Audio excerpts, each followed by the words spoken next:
ToonGrin.com.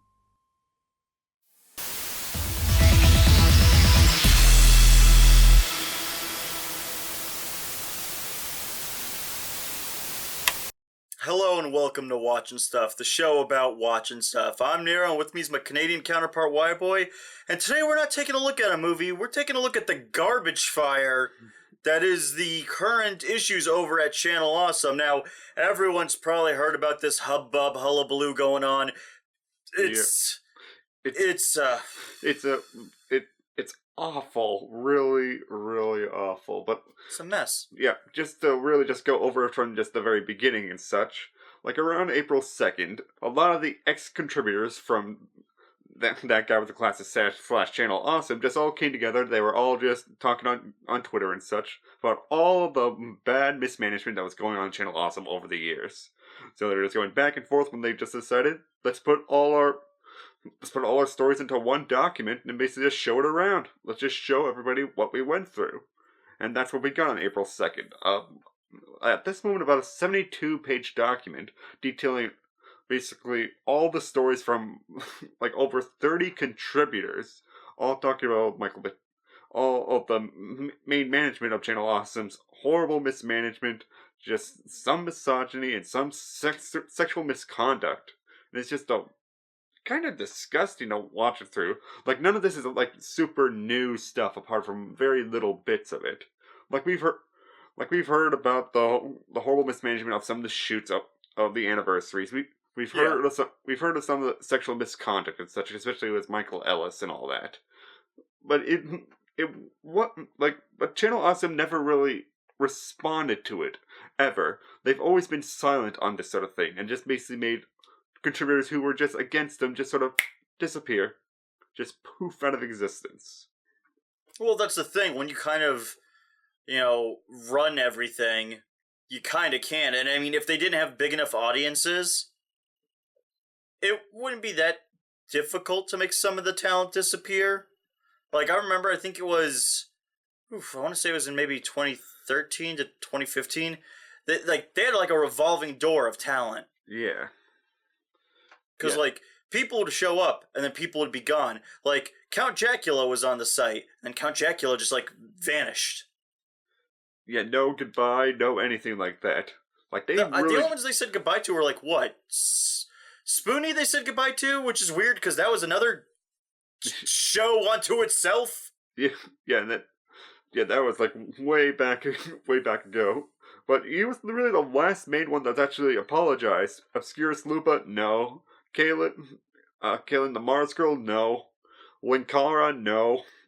And these are 3 big contributors to the site. Linkara didn't get a farewell? No. Wow. I kind of always figured the Mount Rushmore, if you will, of Channel Awesome is Noah, Doug, Lewis, and Joe. Yeah. Because those were the 4 big guys. And Joe left. Yeah, and Masako X just quit this morning. Yeah, so it's really down to, just to put it into perspective, there's almost 40 different contributors and shows on Channel Awesome at the beginning of March. And now it's down to 1, 2, 3, 4, 5, 6, 7, 8, 9, 10. Yeah. I don't even know if Sage really... Because Sage has his own website. Yeah, and he's doing his own thing right now. Now, so he hasn't really commented on it. I don't think he really feels connected to the whole thing. No, well, it's the same thing where it's Angry Joe quit, and that should kind of be a shock. But at the same time, Joe's had his own website, his own channel, his own Twitch streaming. So Joe has been pretty far removed from Channel Awesome for a while. A little bit so as Lewis. I mean, he was still posting through Channel Awesome, but Atop the Fourth Wall had a movie. Atop the Fourth Wall is celebrating its, I think, 500th episode soon. Yeah. Is, coming out.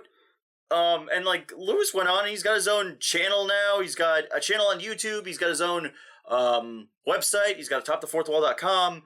And he's really sort of been doing his own thing. So the fact that it's he up and left, I feel like with some of the leaving, it was sort of a formality where it's like, well, look, we're already fine on our own. I mean, I know that Fausz left and he has his own website. Yeah, yeah, but that was sort of a different issue because it was more because Obscurus Lupa was kicked off the site that Phelan left afterwards because obviously like boyfriend and girlfriend sort of thing that too. But also Phelan was like treated pretty awfully by the end by CA, but that's a whole crap show of itself. What's okay? So like we have the document, and we're not going to go through it all. If you guys want to, you could seriously YouTube. Tons of people have gone through the document in detail about what transpired, and I gotta tell you, one guy on YouTube did like a 5-hour long read. I listened to the dude while I was working on projects. It was phenomenal to see like the reaction. Yeah, and I'll place the links to them in the description below. But there is also a condensed version of the entire document, like put down into 11 points, and I'll just read those really quick because we can get through that in just a few minutes. Yeah, that's a lot more. Question. Yeah. Has the document increased? Yeah, it's increased a little bit. Like, there's a version 2.0 that actually updated on April 7th, so that added a few more contributors who wanted to add their stories onto it. So it has increased. There's actually even also like a fan section where fans of the Nostalgia Critic and such actually came forward with their stories of meeting of Doug and Rob and all sorts of things, and basically just getting their takes on it. And there are some really bad stories in there, and really fan discouraging ones. Like it's funny because these people think they're celebrities. Well, in a sense, they are internet celebrities, so it definitely comes with that sort of category. But let's be honest here. You know, you, me, Doug, Lewis, we're monkeys yelling into cameras about things we watch or things we read. Yeah. That's really it. We're not actors. We're not magicians. We're just people who are passionate about the things we like. Yeah. And to really think we're higher than that is pretentious. Yeah, it really is. Because definitely for us, we don't see ourselves as just anything higher than that. Like, at most, I see myself as just someone who wants to push the animation field forward, in a sense, with different sort of thinking and such, by just inspiring discussion and all that. That's all that I really think of myself.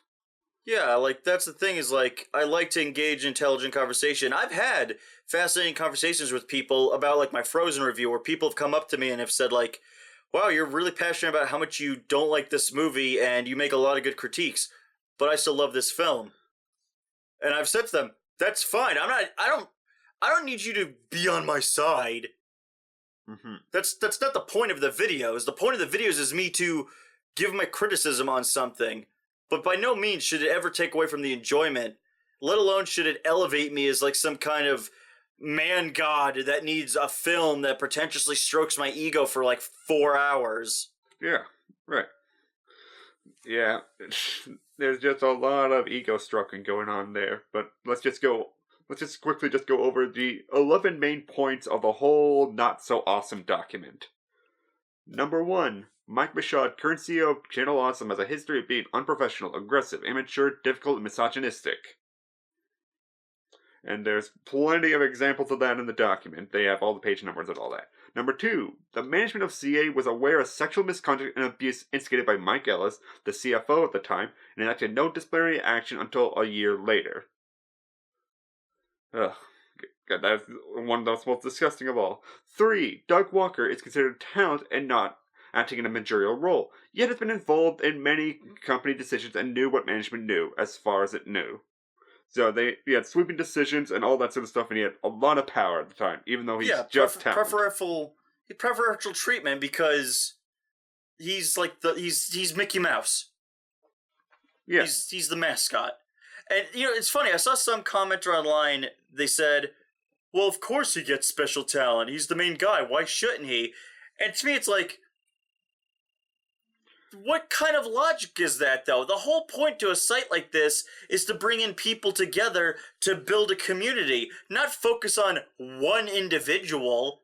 that literally defeats the purpose of, like, these kinds of sites. Yeah, if it's all going to be the Doug show anyways, just make a site for him. That's it. You did! That guy, just make that guy with the glasses.com again, and have it just be him. Yeah, as simple as that. Okay. Number 4, management of the site was of poor quality, particularly in regards to communication, organization, rule consistency, payment, and transparency. That's definitely the main issue that every contributor has talked about. That is the main theme of it. Communication with CA is awful. Yeah, that seems to be the one thing everybody on that list agrees to, is that they can't manage to organize their shit. And the one thing that CA actually confirmed for themselves that they actually need to work on. 5. At least one staff member was asked to work every single day with no holidays or weekends. She was terminated with no given reason and forced to sign an exclusivity contract barring her from working in the industry for 3 years at the risk of losing her severance pay. This is the story of Holly Brown. Like, she was basically the main PR human resources person. Yeah, she was HR, PR, all that sort of stuff, all come together for the site for many years. And she was booped away after, her story it's really sad when you really just go into it. And how just awfully CA just treated her in the end. 6. When a channel also ran a crowdfunding campaign, it was so mismanaged they were threatened with investigation by Indiegogo. They then canceled the funded show after 12 episodes of a promised 40. Yeah, because the legal loophole is that, well, if we did that many, it's like we tried. Which begs the question, does that mean that, like, they just pocketed the money? Yeah, they probably pocketed the money. Like, we can't say for a fact that they did, but, like, I've seen the sets they had. I've seen some of the games they had. They had one of those games where they're basically just crowding around a little fish thing with, like, little sticks and doing that. And, like, this wasn't something that they made or anything, like, put actual magnets on sticks or all that. This is something you can buy at a dollar store sort of setup. Yeah, this is, like, something you could pick up at, like, a local Toys R Us. That's what got me about this, was, like, I think it was Mashad, the CEO, that wanted a game show, and it really does beg the question, what the hell do you think you guys do, exactly? As, like, you are aware, Doug is just some bald monkey that yells into a camera about movies that suck. Yeah. That's it. You guys aren't filmmakers. You guys aren't show creators. Like, Doug cut his teeth sitting at a desk in front of a camera yelling about films. I'm not saying I'm above that. Hell no. I'm just saying, let's be real. Yeah. Let's be honest with ourselves. Why the hell do you think a game show... And a game show without prizes? How the hell is that a game show? Yeah, it was supposed to be like gift card prizes, but there were actual some issues with it where Doug was usually the one that really won it. Oh yeah, I heard that, like, they rigged it so Doug would win because Doug... They said it's sort of a mistake, and then at the end Doug would just give the prizes away anyways. But it's just really off and that sort of thing. Why not just have an actual fucking game show? Yeah. Okay, we'll just keep moving on because this isn't the main portion that we really want to comment on, but this is just more for context of what the producers are actually mad about, obviously. 7. The filming of anniversary movies and crossovers, though enjoyed by many producers as a great opportunity with experience, was also fraught with multiple examples of inadequate planning and unprofessional behavior, going beyond a simple lack of experience. To boldly flee in particular was not a pleasant experience for a large number of cast and crew. That's going to be a very special point that CA actually responds to in their later response. 8. Channel Losses management has a history of threatening to drop producers for saying things that they felt would make them look bad on social media and in videos, even when no rules were broken and they weren't mentioned. That's just a really vindictive way of just going about business and such. Yeah, I heard they got angry at Fausz because when Doug came back and made his fucking short film about the greatness of the nostalgia critic and how we needed him or some crap. Fausz made the joke where he goes, and I was going to reveal I was Sub-Zero the entire time. And, like, the people at CA got angry at him where it's like, you can't make fun of Doug. Yeah, they got so defensive. It's really weird that they're really defensive about the guy who constantly says, I was inspired by Daffy Duck. You were inspired by one of the biggest douchebags amongst the Looney Tune cast. Why is that like the hill everyone's trying to die on? Yeah, why can't you just have fun with it? Like that clearly wasn't a mean-spirited joke or anything. It's just a joke. Yeah, but it's a joke at Doug's expense. And that makes it horrible. Yeah, I guess. Yep. 8. In 2013, there was a big rush by many producers to fix the problems with communication and address the possible financial concerns surrounding the Sun Lost and Nostalgia Critic videos. A written document was presented to them, but as mentioned above, many points were either ignored, laughed off, or addressed minimally. Now, for those who aren't in the channel awesome know, the Nostalgia Critic basically is their big show, Doug Walker, all that sort of stuff, and just after To Boldly Flee, they cut it dead. They cut it drop dead. And moved on to another show called Demo Reel, which was panned completely by a lot of people. Like it's not really just sort of an issue of whether the quality was good, because that's sort of a subjective thing. But definitely just cutting it off right there would obviously piss a lot of people off. And I guess CA couldn't understand why that would be. I mean, like, Neil, you brought up a really good point, and also Mars Girl did.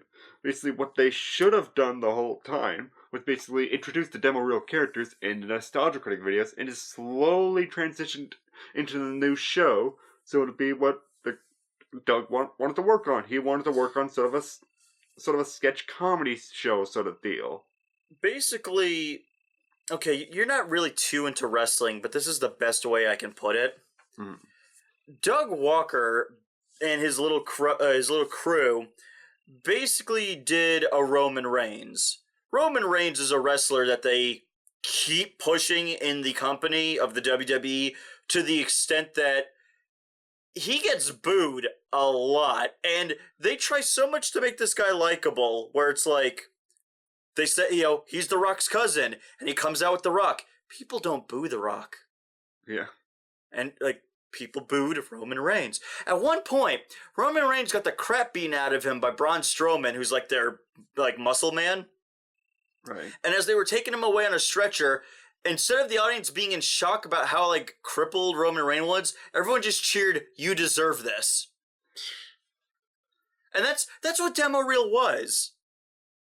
Instead of, like, allowing us to like something, they were cramming it like, no, Doug's tired of doing the critic. He and Rob feel that character, again, I don't know where this is coming from, where Doug thinks he cultivated some rich character. I mean, I'm not really big in, like, the story stuff that other reviewers do. I'm really not. Yeah. I tried it myself when I did my earlier videos. Looking back, it was just stupid of me to even try it, quite honestly. Yeah, same with me as well. It's definitely easier said than done. Oh yeah, I will give credit where credit's due. It takes a lot of effort to do it. The thing that gets me is Lewis and Eric, they did stuff like that though. Doug never did character stuff. He didn't do narrative things. It was just some guy in a hat and a tie yelling into a camera. Then all of a sudden it's like, oh, well, I feel like that character has gone so far. What character? Yeah, even in the Channel Awesome movies, like, his character didn't really progress or anything. He was always just the screaming asshole character. Yeah, and then he'd make everyone else written to be the screaming asshole character. Because he was the writer and director. Yeah, which they all totally love to have written like that, right? Yeah, I saw a guy who was critiquing the document even said, like, why shouldn't Doug tell them to act a certain way?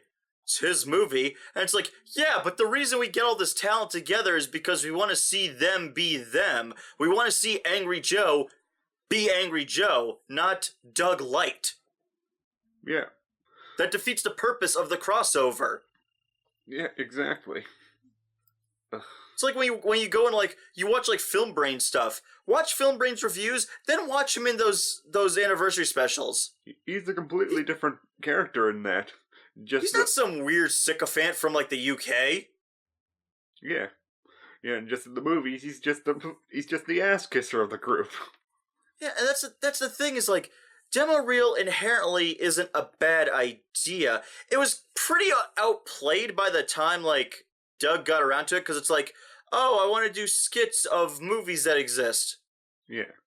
Okay, people online have already done stuff like that, but all right. And like they went through, they got a studio, they did all this jazz, and it's nothing. It's not really that funny. As a matter of fact, when they started integrating it into the Nostalgia Critic reviews, that's actually when they got kind of funny. Like, if you go to his review of The Shining, Yeah. there's a priceless skit where he's trying to kill Malcolm because Malcolm's black, and everyone knows the black guy has to get it in the horror movie. And then you just cut to this great moment where Malcolm pulls out a box that just says, "In case of white people." And then it just cuts to Doug in the middle of like a maze, and he goes, "Excuse me, kind sir, have you seen a black gentleman?" And it's Malcolm in whiteface. Yeah. And that's fucking hilarious. And then he's like, Malcolm's acting, I guess, what white people do? Yeah, so there really it wasn't a problem with demo reel as a concept or anything like that. It was it was the implementation. Yeah, and that's exactly what all the producers said. Like, they never said anything about the quality or anything. They said that placing it down like they did just ruined all their views and such. It would be the equivalency if, like, McDonald's said, "Hey, we know you like the Big Mac. Yeah, we got rid of that now. You only have the Quarter Pounder now." And it's like, "Oh, I like the Big Mac, though." "Yeah, well, we don't do the Big Mac anymore. Now you can only get the Quarter Pounder." "Oh, that sucks." It's just like, I guess I'll go to just Burger King instead. Yeah, and that's the thing, like, which is what people did. People went to, like, other reviewers. And that's the thing. Doug wanting to do the skit stuff isn't inherently a bad concept. If he just integrated that into the Nostalgia Critic material first, and then maybe over, like, a year, give it a year, test the water, see the fan response.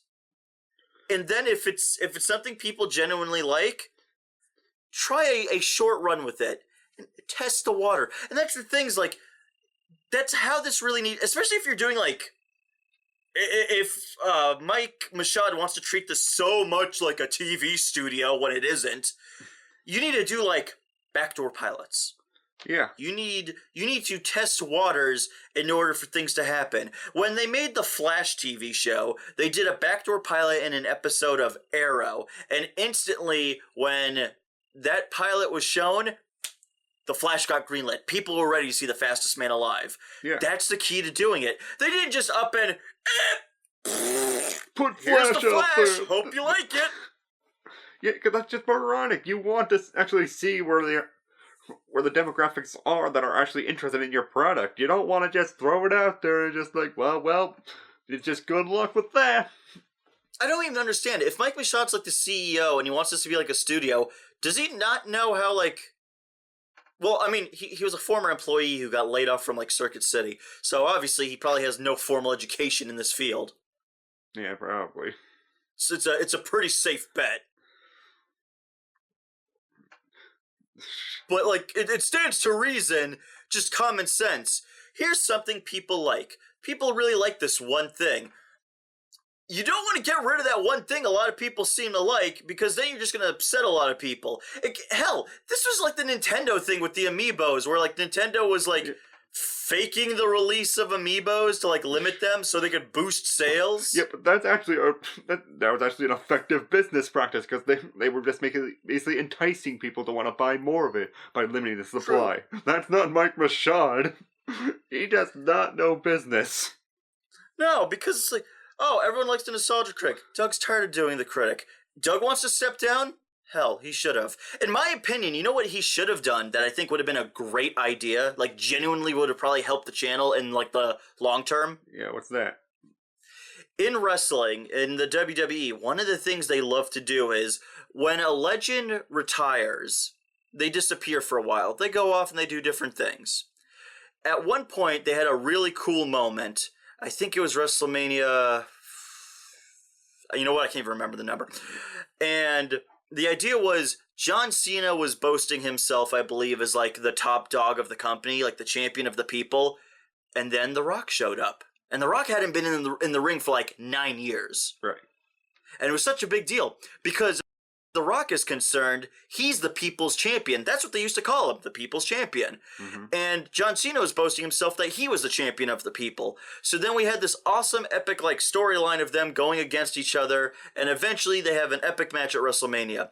That's the thing about Doug as the nostalgia critic. He should have retired the bit and then worked behind the scenes to boost new talent, to grow the channel, and every little bit once in a while, have some of the new talent have that episode where it's like, I can't get through this movie, man. I just can't do it. There's like a knock at the door. They go and answer it. Critic stands there and he's like, I got your back. And you make it like a big celebration. The critic came out of retirement to help a fellow reviewer in need. Yeah. No. Don't boost the talent. Sweet. But, because the site should have been more about helping all the producers together. It shouldn't have just been the Doug show. It shouldn't just be all just privy to what Doug actually wants and all that, and all their careers based on that. This goes back to the television argument with Mike Machad. Mike Machad treats Doug Walker like he's Teen Titans Go. Yeah, you have all these other shows. You got your Steven Universes and like your Craig of the Creek. But I got Teen Titans Go and that makes me money. Yes, but eventually people will get sick of one thing. You don't open up a restaurant and only give one thing. That's not how it works. Nickelodeon was doing the same crap for years where it's like, we have all these other shows. Yeah, but we got SpongeBob. Yeah. And then people got sick of him. Oh, God. And then they ran Fairly Odd Parents into the ground. That was another one they did the same thing with. It's the same principle. Yeah. Like, I understand. Doug is the cash cow, the golden calf, the money horse. You can't put it all on him, though. Doug is going to get old. People are not going to want to watch an old, bald guy bitch about movies. At least, you know what the thing is, too? Doug doesn't evolve his show. Like, I can't evolve my show because I'm poor. I live at home with my parents and I don't have the money to do big things. But he's got a studio. Why doesn't he do it like Siskel and Ebert? You have a studio. You have the money. Why not change up the setting? Why are you still sitting at a desk with a blank wall? Yeah, like, I saw something on Twitter that basically really just epitomized this sort of thing. Like, JonTron, like, he initially started out, like, just in his house and all that, just in various rooms and all that. But when he got the money to make a set, he made that really expansive set that is actually detailed and everything like that. It's got sections and everything about it. He can move around, he can put a horse in there and all that. Like, he goes above and beyond. What does the critic do? He doesn't even soundproof his freaking studio. Yeah. So, it begs to reason that the brain trust of Mike Machad, former Mike Ellis, and the Walker brothers, they have no idea what they're doing, even though they've been doing this for, like, what, a decade? Yeah, it was about it was about a 10-year anniversary that was actually coming up. And not anymore! Yep, that's canceled, but let me just quickly go over the last few points, because we'll really just show how much they do not understand this situation in just a moment. Number 10 was a contentious relationship with producers who tried to increase their revenue via increasing ads or starting up a Patreon. The former was viewed as encouraging ad block, and the latter was viewed as e-begging. Like, even though, like we just mentioned, they did a crowdfunding campaign to get $90,000 for. I don't understand. Like, you're talking about the Indiegogo. What about the fact that they showed crowdfunding for other members of the channel, but then they got on Lupa's ass about, like, mid-rolls and Patreon. And Patreon is a perfectly viable source. The whole point Patreon exists is that it comes from the idea of, like, paying the patron of the arts. Being a patron of the arts. You pay artists to make the things you like. Yeah. Isn't that something you want? Yeah, there shouldn't be a major issue about that, but no, it's e-begging, encouraging ad block. Actually, here's a weird thing I need to bring up, though. They say, like, it's e-begging. For the sake of argument, let's say if they didn't have the falling out with Lupa and she was still on the site. For the sake of this argument. Okay, yeah. She has a Patreon. She makes money. That money, in turn, gives her finance to increase her show's capability, thus give them a better quality show on their channel, thus increasing their ad revenue for people to come to see the better shows. Yeah. Okay, so you see the fucking problem where the hand is, like, cutting itself off at the wrist for some weird reason. Yeah, it's basically only seen the very only like 2 feet in front of them business-wise. They're just like, oh no, we might get some people using ad block right now, it's e-begging and all that. We can't just see like where that could come down the line. People were using ad block before fucking Patreon even existed. Are you kidding? Look, the moment the internet existed, somebody was making an ad blocker because people don't want to see commercials on their damn websites. Yeah, and then there are some people who just watch ads all the time and just be like, it's an ad, whatever. There are always going to be those 2 different sect of people. You can't diminish it like that. No, it's impossible. You just have to work around it with your current system, which you could have with Patreon, but meh. Okay, and here is the final one. This is the most... Before, like, any of the apologies that CA basically put up, this is the most egregious thing that basically got under my skin. There has been a pervasive feeling amongst the long-term producers that they are no longer valued or appreciated, and the channel also cares only for their in-house development. This has been exacerbated by Channel Awesome simply purging the site of any producers that asked to leave without announcement, where before they were heartfelt posts or even goodbye videos. It's just... It is such a lack of respect that they would do that. They did a goodbye video for Noah, who actually went through a big blowout with Lupa and all that, which I'll just say on the side that they did actually apologize and make up afterwards. Oh yeah, no, Spoonie kind of got his shit together with her, and then that's a whole other kettle of fish. All you need to know is that went its own separate Chernobyl. Yeah, but just now, with every single one of these producers just leaving for any sort of reason, they're just gone. They were just gone after years of work putting on the site and all that. They're just gone. Yeah. Like, because I think it was Dr. Gonzo who said it. It might have been Dr. Gonzo. Maybe it was somebody else. But they described Channel Awesome as just a meat grinder. Mm-hmm. It takes talent, it shreds it up, it takes what it can, throws it in the garbage and moves on to the next one. But yet somehow always goes back to the bald-headed golden calf that is Doug Walker. Yep. And those are the main 11 points that were just part of the document. There's definitely more stories and all that were in there, but these are the main 11 points. And then everyone was waiting for Channel Awesome to respond, to finally just say their piece on it.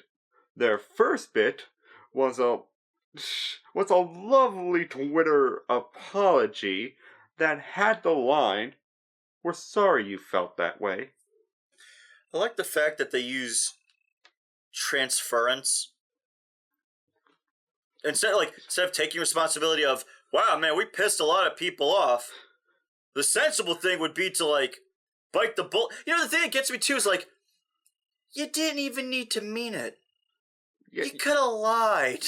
You could have completely lied and just said, like, oh, we're sorry for everything that we've done. We'll improve in the future. And then not do anything.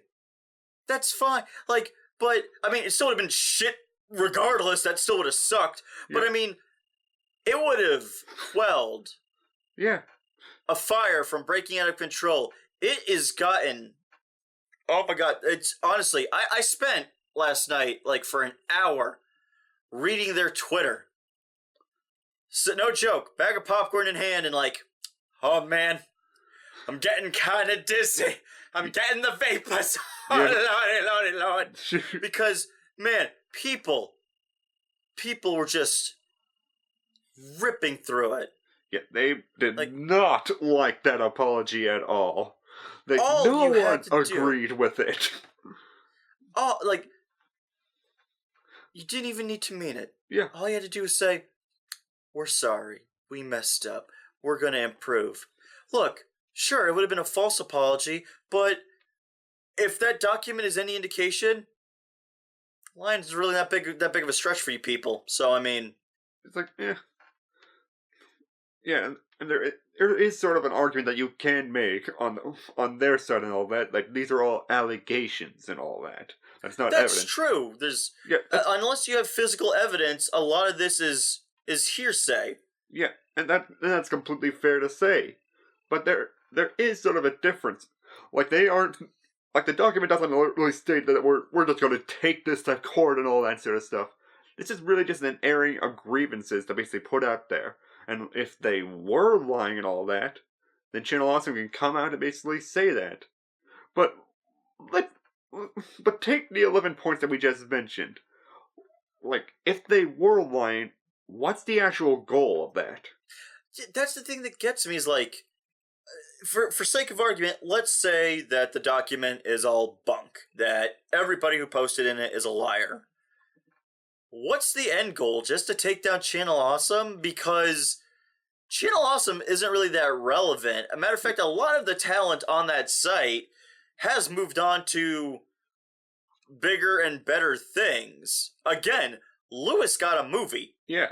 So, I mean, it's not like there's a lot of starvation, and they're not coming at them for money. Yeah. That's the thing. It's like, they're... The only thing anybody has seemed to demand, if anything, is just an apology and for them to get their collective bunk together. And yet, for some reason, the studio's retaliating in a way where it's like, they're all just liars. Yeah, yeah, because, like, if in the sort of circumstances where they're all liars and all that, like, this could be libel and all that, like, this is slandering them on all sort of fronts and all that. Like, so they would have all the material they need to basically go after them, but they never do for some reason. And I think that begs the question. Okay, it could be arguably just a discrediting tactic. To what end, I don't know, because with the advent of how YouTube's really boomed since when Channel Awesome was even first conceived. Yeah, especially even for their channel. Like, they were doing well for themselves, like getting over 1 million subscribers and all that sort of stuff, getting all their all their ads and all that. So they were doing better and all that. So, but there really is no end goal to that, other than not really. I mean, the only thing I could kind of think of was slander, for sake of argument. If everybody on the dock was lying, that means by logic, and let's be honest here, there's nothing been logic about how this has all been occurring. Yeah. But by logic, that means Myshod should be taking this stuff to court, because this is slandering their property. It's liable towards their entire company. Basically all the BS that the Romaine brothers sued Jim Sterling over. That would have been legitimate in this case. Yeah, which begs the question, though. Let me ask you this. If it's all just slander and they're all just liars, then why doesn't Myshod just take this to court? Yeah, because... If it's all just bull, he shouldn't have anything to be afraid of if this goes to court. Yeah.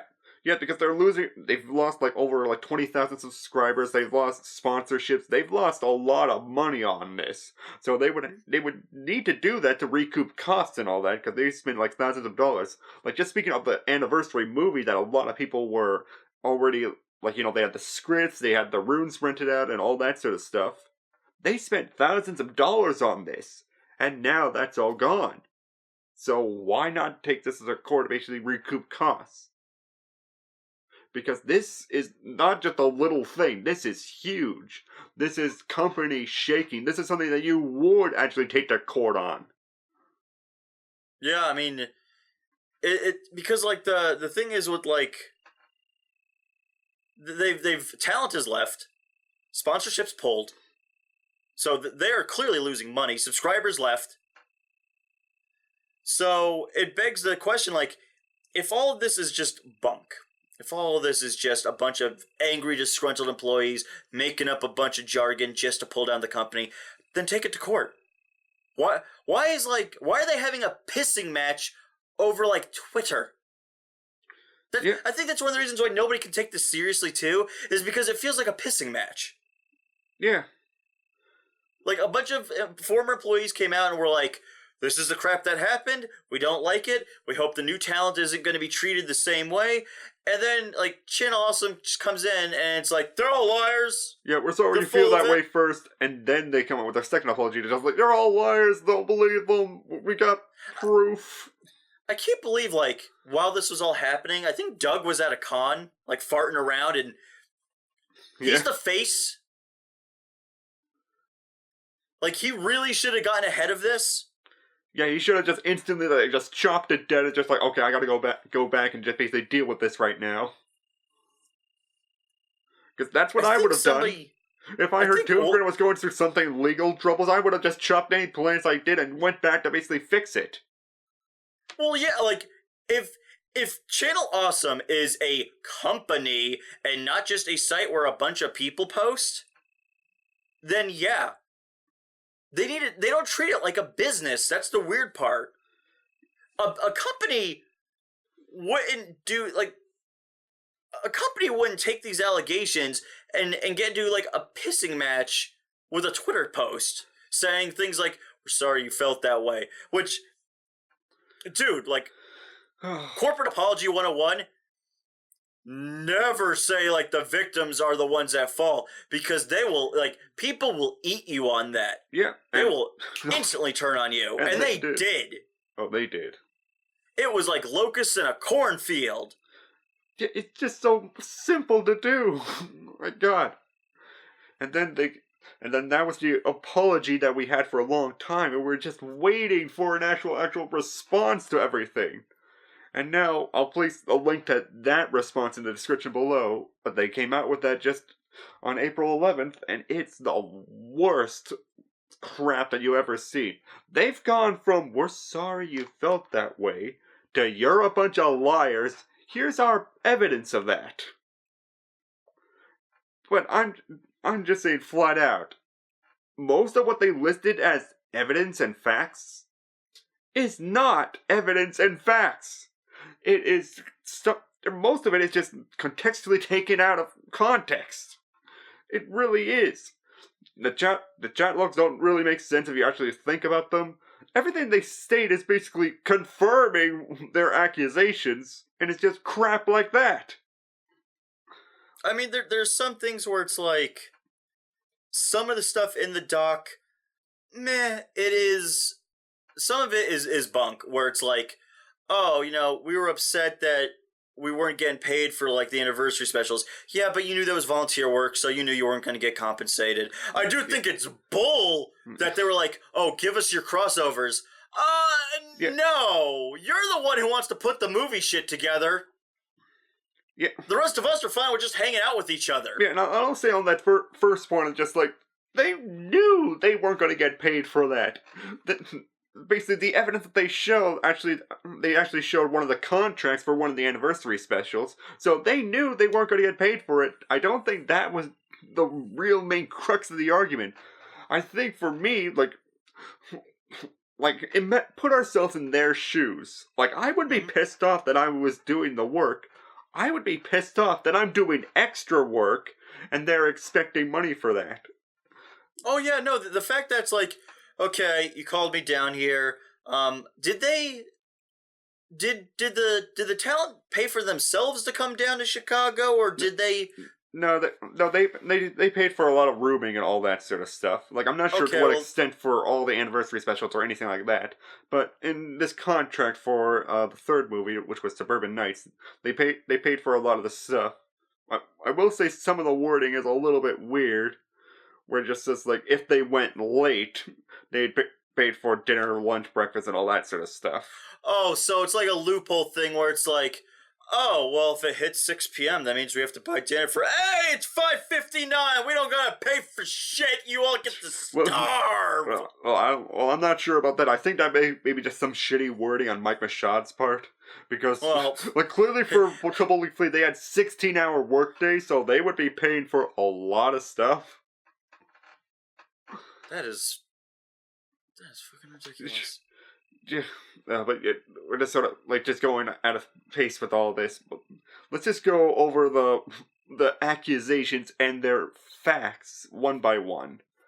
Now, this is one of the main disgusting ones, so... the accusation is Jane Doe accuses us of knowing about a sexual deviant for over a year.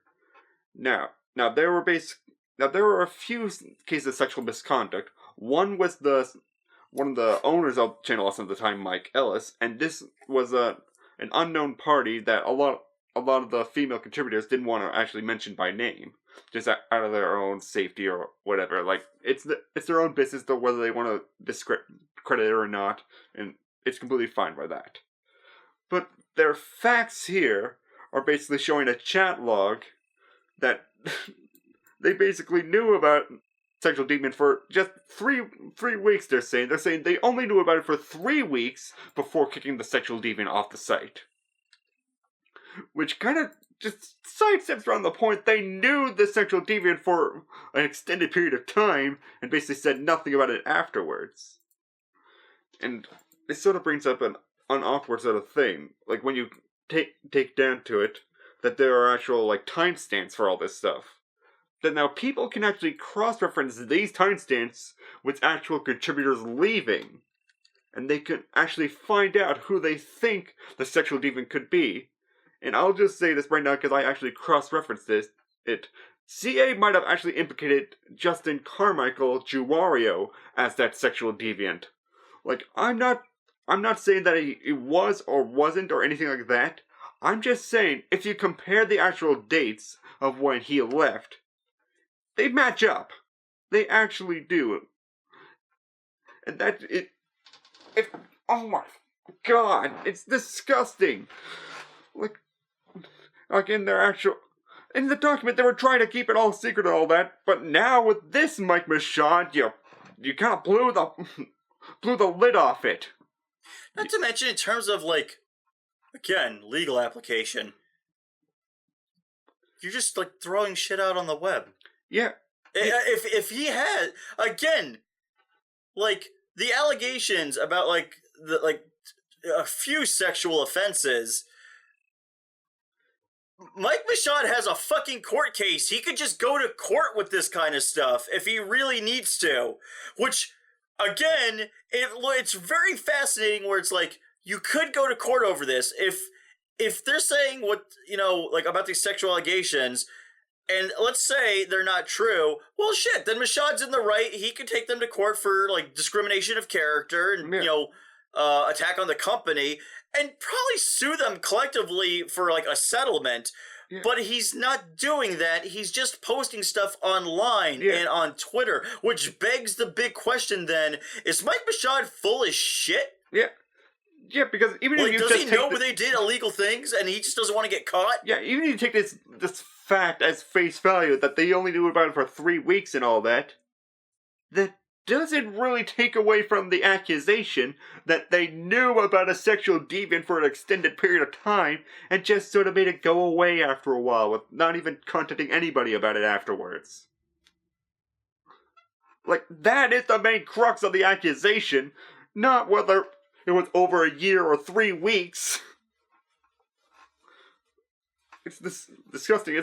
It's the same sort of issue with the second one, which is actually a much more well-known sexual misconduct case with the contributor Sean Fausz, who did their series, I believe, what was it? Epic. He was the epic fail guy. Yeah, the epic fail guy. As he accused Michael Ellis, one of the main founders of Channel Awesome at the time, for having a conversation of sexual nature with him and all that, saying stuff like, I believe it was a sexual cupcake or something like that. Yeah, which... And man, that's just a bad pickup line. I don't want to fuck a cupcake. I just want to eat it. Yeah, Exactly, and here's the fact for all of you that Channel Awesome just states that against this accusation, Michael Ellis resigned from the company, and known contact with Michael Ellis was attempted after the conversation was reported to Michael Michaud. With any termination involving a founder and shareholder, legal separation must happen, and this takes time. That doesn't resolve that Sean Fausz said I was being sexually harassed by your then COO, who was also married, by the way, because it's a top notch that way. So Sean's argument is I was sexually harassed by your COO, Mike Ellis. And Michaud's reaction to that is like, oh, well, we fired him. Okay, but you didn't disregard the fact that he wasn't sexually harassing people. Yeah. So am I to infer from the fact that you got, like, he left? Am I to infer that that was true and that happened? Yeah, so that's 2 validations of sexual misconduct in this thing so far. Both of them are completely validated by what you said now. That's just... Why else would he have left? Maybe he just had creative differences or all that. Like, God. Like, and that's only like 2 points, and they started off with the sexual misconduct stuff. Did they think that this was the most hard-hitting thing to cover, and this was the perfect evidence for that? Like, again, in terms of legality, I mean, if sexual conduct stuff is a big issue, this shit should be taken to court. This shouldn't be on Twitter or on a Channel Awesome blog. This shouldn't... Like, even if you were going to put it onto a blog, this should have been something that should have been mentioned right as it happened. But no, this was all just secretive and all that. They made it disappear so that no one would have to really know about it. And that's the main thing. This whole thing, like we only listed the 2 so far, like both of these issues were just disappeared. They weren't talked about. They weren't talked about to any of the other contributors. They just vanished. Like, if you had actually communicated with the victims of these sexual misconduct cases, maybe this would have all disappeared because you would have validated them for what they were feeling at the time and how uncomfortable these sexual misconduct cases actually put on them. But no, here you're trying to defend yourself by just saying like, oh no, we knew about them, but we got rid of them afterwards.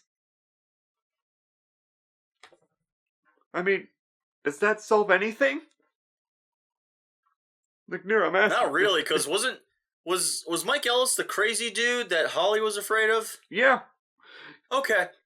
Yeah, that was. I'm sure. Do they mention that on this list? No, the Sam Rice they Awards? don't mention a lot of things on this list. Because I wonder how they would have defended that, because they actually put Holly in a safe house because they feared Michael Ellis would actually come up to her for some sort of violence or anything like that. Like, that's not on here. Really convenient, too. See, if I was her, man, I mean, it would have been expensive. I would have taken these people to fucking court. Yeah. You just for a lot of stuff like... Okay, we'll go on to the next accusation. Multiple content partners state payment for their contributions to the site were not compensated. And now their argument just boils down to... they don't want to see themselves as an MCN. They schedule videos to post. Basically, they're just saying they're just embedding videos, and that's basically what it is. They weren't actually, money back and forth about that. I have a quote from Mars Girl though about that. Oh yeah, please say that quote, because I believe this line needs to be really just pushed out there. So basically, they didn't compensate their creators, and this wasn't a case of like, because this isn't a business. It isn't. It's a site where you post your videos, and they basically. The site basically worked and you were paid in exposure, which really frickin' makes me... I'm an artist. Yeah. We hate that. Yeah, we do. So much. Yeah, definitely a lot of sites work like that, but they should be upfront about it. So with Kaylin, with Mars Girl, she said, some of Channel Awesome's facts are straight up lies. They conveniently leave off the part where us early content creators directly handed over our videos to be hosted on their, Channel Awesome's, Blip channel, and we were meant to be paid out from it. Lindsay and Suede were paid, I wasn't. Yeah. And then eventually, I remember, because she mentions this in the Big Doc, she would go and create her own Blip because Lewis did that. Yeah. And she got her ass chewed out by Mashad because that means she was getting revenue for videos she created and he wasn't getting money, and that pissed him off. Yeah, it just doesn't make any sense with that. Like, I was on Blip.tv at the time of that. I saw her videos on their Blip. That doesn't make any sense when you can embed it from her own thing. Like, this is supposed to be a channel where, this is supposed to be a site where basically they embed their content, they get exposure and all that, and they get ad revenue from their own videos and all that. That should be how it works. Like, it's not the best situation for everybody, but that's how most of these sort of sites work. But yeah, Channel Awesome, sites. yeah, but Channel Awesome wanted to do it back then, just like, post on our Blip.tv, we'll pay you afterwards. Just don't worry about that. How is that really that different from just, like, fully uploading movies onto YouTube and then monetizing them? It's not different at all. It's taking their copyrighted this stuff, basically their content and all that, and re-uploading it. It's the exact same thing, and taking their money. So that's a flat-out lie. And your accusation and that fact of yours is 100% crap. Or maybe not 100% crap, it doesn't even address the main issue there. Yeah, not really. Like they talk about, like, Channel Awesome viewed the partnership as a way to help content partners grow their audience while bringing in new content, increasing the community with the site. But you were taking people's videos and uploading it to your Blip account, therefore you would be getting revenue. Now, allegedly, you'd be paying out from there, but that doesn't make sense. Why wouldn't they just have their own individual Blip accounts and you just embed the files? Yeah. Actually, in terms of mediating content inflow, wouldn't that work a lot easier? Because sending a embedded file via email would go a lot easier than sending full-on files. Yeah. Not to mention, by the way, they didn't use emails. That's mentioned in the doc too, by the way. The communicated everything strictly through Skype for some reason. Yeah. And we don't mean, like, conversations. We mean, like, they had, like, 20-some-odd people in, like, one chat room. Yeah, chat room and also, like, voice meetings and all that. Like, wow, the most we've ever had was, like, what, 9 people on a call? Yeah. And that was a nightmare? Yeah. Damn, that's a nightmare to even think about. At least they had some text to basically pull from and all that.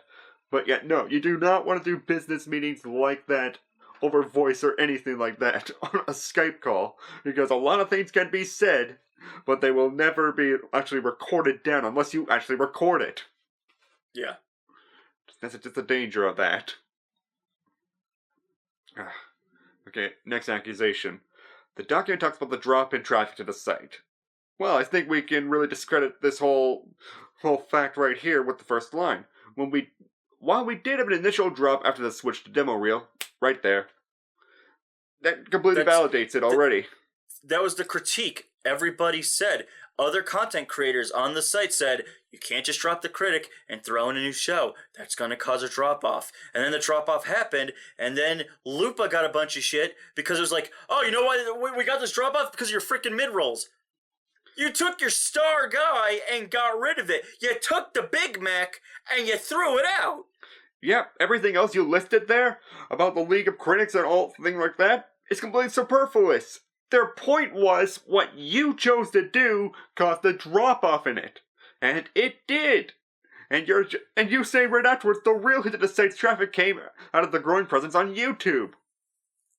Yeah, that's not really helping your point. You're saying that it actually grew downwards after the choice. Wouldn't being on YouTube boost Yeah. their revenue because YouTube is a blooming video market. Yeah, I think they're more saying like because Channel Awesome got lower views because people went to YouTube instead to watch it because actually that does make sense, but that doesn't validate your fact of anything. It validates their accusation as correct. Your choices cause site traffic to go down. It's as simple as that. And you didn't communicate this with any of your producers, and that's why they got pissed off at you. Oh yeah, when they went to film To Boldly Flee, yeah, apparently most of them didn't know that Doug was axing off the Nostalgia Critic. And if you go back and like watch that film, Doug's basically taking a dump on like internet critics as a whole. I don't know if that was his intent or if it was just a wow, that kind of seems weird when you look at it. Something about how it happens is he talks about like, the age of like critics is over. He might just constantly just be referring to himself. Yeah, but it's really weird to like include everybody else. Yeah, I think it was more that he was trying to include everybody else because that age of critics is over. He was trying to say it all of them. It's just like it doesn't take into account all of them have their own sort of like they have their own presence on here. They have their own lives and all that rely on this sort of work that they're doing right now. You can get rid of your own character, that's completely fine for you, but you can't just say, oh, well, everyone's gonna have to just stop their shows now. Basically, he was like, do you remember the episode of Rick and Morty, Something Ricked This Way Comes? Right. Where Rick like gets into a dick measuring contest with the devil? Yeah. Basically, Doug was that one scene where Rick is in the adjacent building from Mr. Needful's place, and then he looks around and he just goes, and then he pours gasoline all over everything and drops a match and just goes, I got bored, and then left. Yeah. It's basically it. Like, he realized, like, I'm bored doing the Nostalgia Critic. Burn it all down. I'm gonna do this thing. Nobody liked this thing. It was so funny, too, because me and my friend joked about where it's like, how long do you think it's gonna be? Maybe like, couple months and he'll be back to being a Nostalgia Critic. Oh yeah, man, he's gonna need money. This demo real crap ain't gonna fly. And then a couple months later, he has a short film, and then he's like, "Oh, I've risen and I'm here again, your savior." He's like Loki at the end of Thor Ragnarok. Your savior is here. God, it's like, yay, another guy yelling about movies who thinks he's something bigger than that. Yeah. Yeah, he definitely is being shown more up his own ass and all that. Definitely pretentious. Like, well, dude, didn't you watch his, 3.5 hour long, love letter to fuck critics? He really isn't that different than the critics he criticizes, ironically. He's not really that different than, oh god, who's the crazy guy that made The Room? Oh, Tommy Wiseau. He's really not that different than Tommy Wiseau. He's not even that different than M. Night. Like, he gave M. Night, I think, a lot of bunk where he's like, oh, and then the monster kills the critic because critics are monsters that suck blood out of creativity. Yeah, and then you have To Boldly Flee, which is basically a whole allegory about the end of the reviewing age and all that. Yeah, so... Hypocrite? Yeah, hypocrite. Yeah. Next accusation. Multiple content partners have alleged our anniversary specials were not compensated for time worked and crossovers were asked to be turned over if filmed to Channel Awesome. Now, their fact is basically a contract they basically laid out that basically does confirm that if they could participate in doing crossover videos, they are highly encouraged, but strictly voluntary, and failure to do so will not in any way affect Channel Awesome's views of attending producers.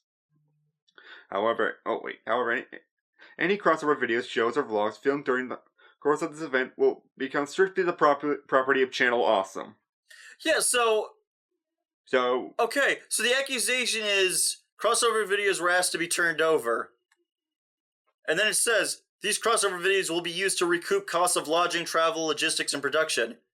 So yeah, the accusation was, you took our crossover videos. And the fact is, you took our crossover videos. Yeah. Yeah, and look, like Linkar sort of said it best in his sort of thing. Like for creators like him that actually recouped costs like quite easily with his videos, he was fine with that because it didn't really hurt his bottom line.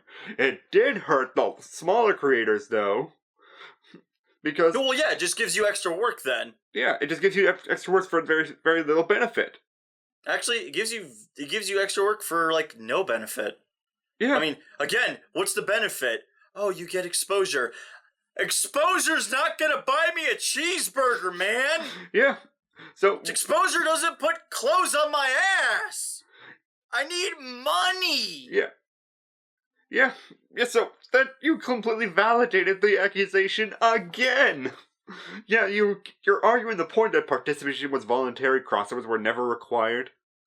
That's not that's not what the accusation. No one ever said that the anniversaries were mandatory. First off, if the anniversaries were mandatory, I'm pretty sure everybody on Chill Awesome would have just said, fuck you. Yeah. Yet no one's ever said that they were mandatory, and they never said that crossovers were required. Like, as you state in your actual contract, they're highly encouraged.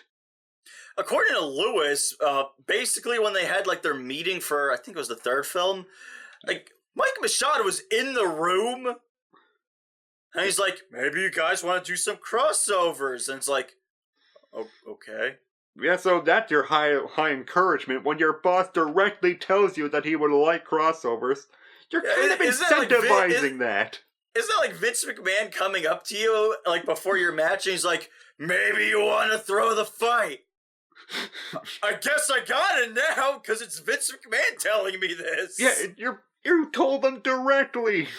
If you were going to actually show a fact of anything, maybe you should have stated, no, I never said that at all. But you couldn't say that because I'm going to just throw this out there. I think you did say that. Also, this might have been something with like legal stuff, but if we're gonna be in a movie and then it's gonna be on a DVD that you're gonna sell, I demand financial back end on that. Yeah. I like you're using me as an actor at that point. Yeah, I would. I can understand posting online for free for everybody to watch. That's one thing. But it's like, oh, well, we made like DVDs. Well, then I want to be paid. Yeah. Or at the very least, I want to receive one of the DVDs. Where a lot of that was another weird thing. People didn't receive copies of the movie they were in, and I don't know if that's a thing. Like Robert Downey Jr. gets a free copy of Iron Man because he was in Iron Man. I don't know if that's actually how it works behind the scenes or not. I really don't. You know, I would give everybody that was in my production a free DVD of it because they did all the hard work. I think that's like okay, especially in this case where everyone is just working for nothing. Yeah. That's like the most minimum you could do, especially considering you were the idiots who were like, "Oh, we're gonna film a movie." So is there like a table for like little sandwiches and like water for us? No. There's no craft services? We're making a movie. Little sandwiches? Are you crazy or something? You could have gone to fucking Subway and ordered that stuff. Yeah. Subway. Goddamn. Yeah. It's like, oh god. Like, how up their own asses can they be? Oh, I'll tell you how with the next accusation. A few content partners allege a misogynistic work atmosphere by Channel Awesome. Now, how do you think what fact do you think they could pull up here to basically defunk this accusation of theirs?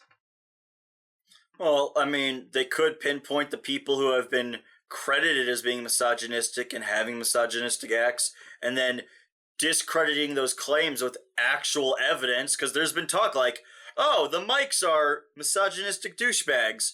Okay, so logically speaking, you would have some form of evidence to discredit that?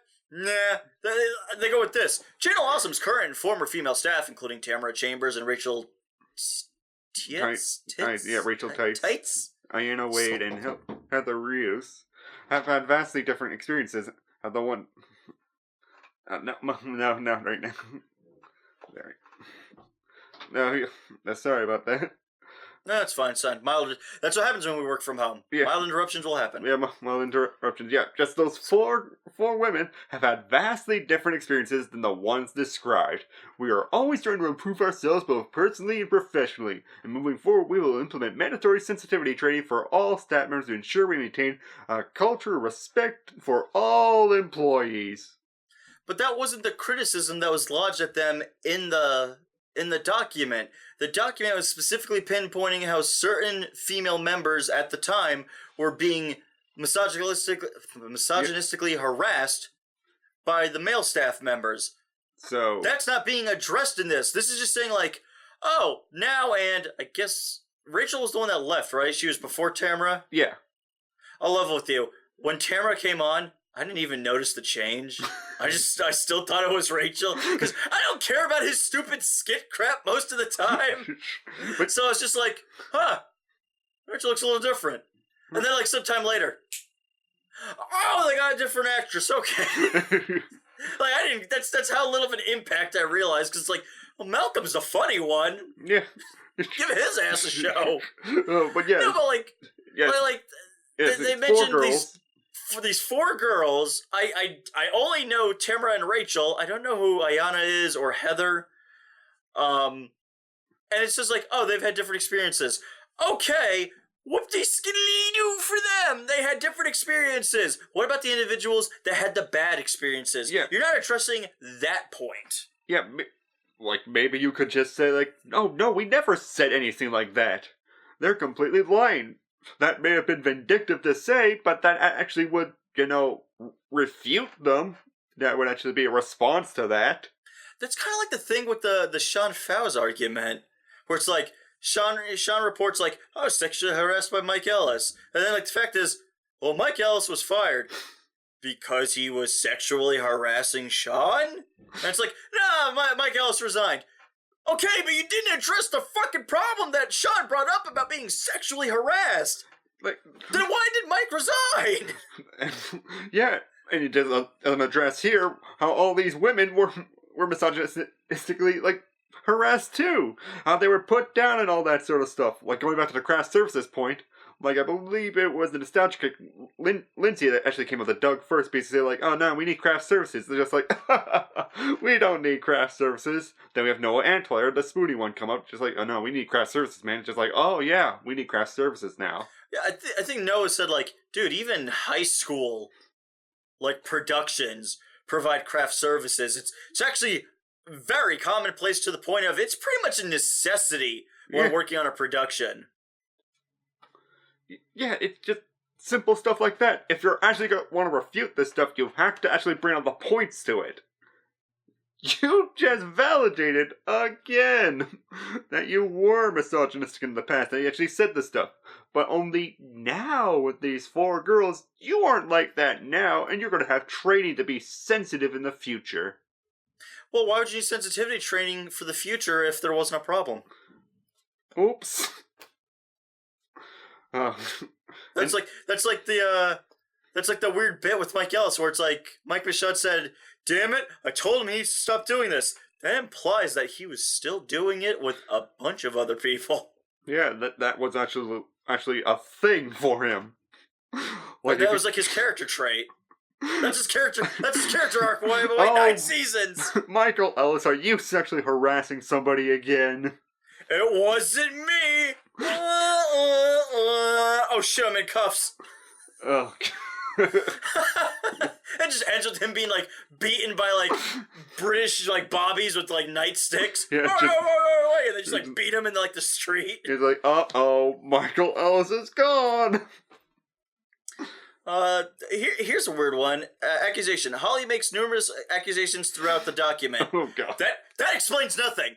That explains nothing. Oh, no, Nero, you have to read the fact about it. Holly Brown is a former employee and shareholder who was allowed to resign. Unfortunately, her accusations are not true and are vindictive in nature. That's the fact. That doesn't explain anything. Yeah, it just says, she made numerous accusations. That's true. Technically, if we don't have physical evidence information, we have to take them as accusations and not fact. That's real life. Yeah, maybe you should list the accusations, actually. And then, like, debunk them? Well, to be fair, here are some accusations of hers. Holly Brown alleges CEO Michael Michaud is sole owner of the Nostalgia Critic IP. And the fact is, the IP is owned by Channel Awesome Inc. The partnership is owned by 4 individuals with a 5th person joining ownership by the end of the year. I strongly doubt that that's going to come to fruition at this point. Yeah, and let me just reiterate something. CEO Michael Michaud, who would be the primary shareholder of the company, he owns the IP. That clearly states he owns it.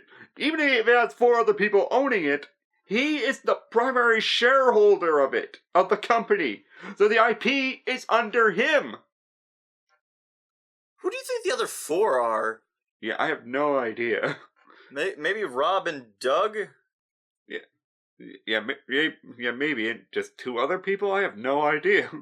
But because, like, when you think about the founders, the original founders were the Mikes and Mati from the Captain Planet joke guy. He was the other one. Michael Ellis as well.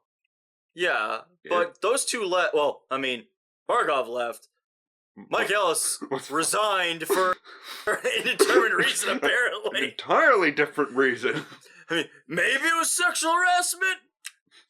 Maybe he found the Buddha. Who knows? Maybe he found religion.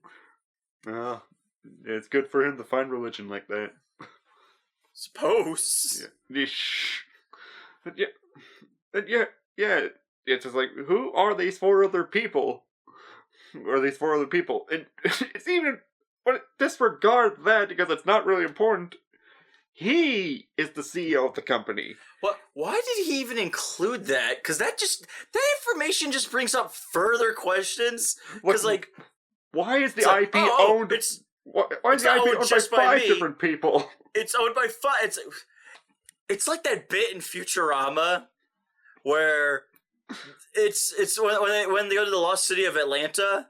Yeah. And Zoidberg comes up and his house burnt down and he goes, "My home! It burnt down! How did this happen?" That's a good question. Oh, that's where I left my cigar. That just makes us fill in the questions! Yeah, it really does. Why is an IP owned by 5 different people? Also, first off, just the first half of the sentence, though. The IP is owned by Channel Awesome Inc. You're the CEO! That means you own the Nostalgia Critic. Granted, you're not the sole owner then, technically, because you have other partners. Yeah, but that's splitting hairs right there. It still says that you semantics. Own it. Yeah, that's semantics. That doesn't change anything. Nothing changes, really. It's like, oh, well, it's owned by a partnership of people. Are you one of those partners? That means you still own the Nostalgia Critic, though. Yeah. That's the main point people were criticizing, where it's like, why the fuck doesn't Doug own the thing he created? Yeah, because keep in mind still, like, you haven't discredited this point, Doug is still just talent for your site, so he's not one of the 5 owners, is he? Because if he is, maybe you should have stated that. But he can't be one of the 5 owners. He's just talent. He doesn't have, like, authority or anything, except from what I understand, he was the one who voted to put Holly out on her ass. Yeah, because we'll talk about that a little bit down in the accusations, but yeah, Doug still has some presence in the company's managerial just sort of section and all that, but he's still talent. So what is he? Doug's like a Renaissance man. Yeah. In that, much like anyone who gets the Black Plague, he brings death wherever he goes. Yeah. Like the Renaissance. Yeah, exactly. Now, this is the one that I just was thinking about a lot last night because I read through this whole chat and I really wanted to think of like a perfect response for this. The accusation. Holly Brown alleges Channel Awesome has had her working during to publicly after her surgery. During this time, this is the fact, Robert Walker, Doug Walker, and Michael Michaud told her she did not have to work. Site updates were performed by others as she recovered. And now there's a whole list there. But I read through it just very slowly. Like, the only points that I would actually... Like, if I were in their corner and I would actually refute it, I would basically say something like, well, Holly said that she did want to work for us. She wanted to work in the hotel and all that. As she was recovering and all that. That's the point that I would say. I would say, like, it was her choice to actually work in the hotel and all that. That'd be how I would try to refute it as a douchebag. But she did work. So she's actually recovering and all that. Why didn't you guys at the CEO and COO just say flat out, no, stay home. We do not want you working on this after your surgery. You were working out ways for her to get to the hotel. Like, going through it, like, they do say things like health trumps business, and that's a good attitude, quite honestly. It really should be that way. Yeah, and but I could have swore at one point during this, he actually does say, get as much done as you can. Yeah, just double check that. I don't believe I saw that in there. I know there was a point where Robert basically said, like, oh no, I'll drive you to the hospital and all that, which is a nice thing for him to do. That's a common decency sort of thing. That's really nice. It does negate sort of the things when you actually go to Holly's side of things, as she brings up some chat logs as well. And also pictures of her on set of To Boldly Flee working. Ugh.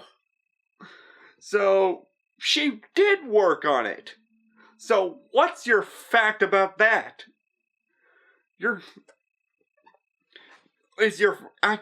Are you trying to refute saying, like, oh no, it was her choice the entire time, we're the innocent ones in this relationship? Is that the fact that you want to go for? Because as boss, that's still on you for deciding that she stayed there. Simple as that. I mean, like, what do you think about that, Nero? Yeah, 3/22/2012, 12:26:38 p.m. Mike Mashad. Just get whatever needs to be done. I don't know if that means he was referring to her surgery, or if he was referring to the backlog of work, because they were talking about, like, according to Mike, I can take up all the other shit during the 4-year. So that's gotta be the anniversary stuff, right? Right, yeah. Okay. Again, too, Mike Michaud doesn't really answer fucking questions. He just raises further questions. If, like you said, because they do tell her, like, take it easy, don't stress yourself, don't rupture anything. They do say that in the dialogue, but then it brings into question, did she voluntarily work on the set, or was she pressured? Because we've also heard accusations of them pressuring people, like people who have gotten injured. How they pressured Iron Liz to sign a contract of some kind. Yeah, after she got injured on one of the shoots and all that, and they pressured her into actually signing that. And like, because, you know, they're idiots and they didn't get any insurance. Yeah. Hell, I think even from a legal standpoint, legally, they should have been filming in areas like parks and stuff. Wouldn't that be illegal? Yeah, you have to actually get permits for that sort of stuff. Yeah, you have to go to, like, City Hall. Yeah, like, I had to do that for student films. And they want to do a full-fledged movie? Come on. So, oops. Because, like, the when you go to James Rolfe's site, you ever watch, like, when he talks about behind-the-scenes stuff for, like, AVGN, like, the AVGN movie, he talks about, like, you have to get permits to wipe your ass. Yeah.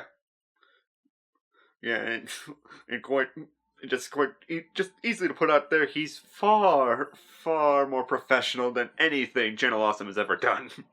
Oh, well, not only did James actually make a film, he got it to premiere at the, was it the Chinese theater in Hollywood? Yeah. So, yeah, no. James Rolfe actually made a motion picture.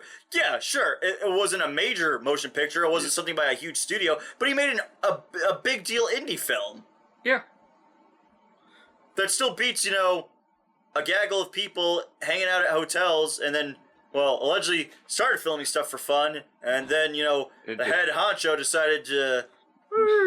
Yeah, make it just awful after a while. Like, I'm just trying to read this.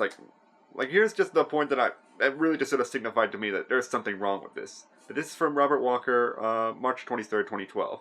I'll talk to her post-op. I think she'd rather do the hotel because being home alone will just drive her nuts. And I think she'd rather be in the loop. Her idea, not mine. If she's that bad, I'm going to offer her our place so Erin can be around at night. So basically, it isn't them putting their foot down or anything, basically saying, like, you can go rest and all that. They're basically almost off. They want to offer her just to stay nearby so that she can stay in a loop in the production and all that. Why didn't they just assign her an assistant? Yeah. Could she seriously not have asked anybody during that time to be, like, either volunteer or put out some money and just get her a little extra help? Yeah. Because this doesn't state anything. Because nothing there actually refutes what was said. It clearly says, like, she was going to be around there to be in the loop and all that. And clearly from the pictures that Holly has put out on her Twitter, she was there on site for some of the shoots. So, where's the actual fact there, Mashad? Because I don't see it anymore. Oh, God. Now we're on to the Lindsay Ellis stuff. Oh, this is special. The accusation, and I'll read it to you as is, and then I'll explain it a little further. Lindsay Elias alleges Doug Walker and Channel Awesome ignored concerns regarding the transformation scene. To boldly flee, Doug wrote in a rape joke, and he thought it would be funny. Now, as a comedian and a fan of dark humor, I myself, yes, you can make a rape joke funny, but you know what? It's one of those skirts the line kind of gags, where it's like, okay, like Sergeant Hatred in Venture Brothers, guy's a recovering pedophile. Yeah. Yet, by all logic, you should never be able to laugh at a joke like that. But when, like, a bunch of kids come up to him and he just goes, "Oh, come on, Venture. I got a court order. I can't be anywhere near these sexy minors." That's kind of funny because of how screwed up it is. Yeah, so there could be actual, like, dark humor and all that, and that can work. And, like, obviously, like sexual assault jokes had just been around for, like, many, many years and all that, and done in, like, many different ways and all that.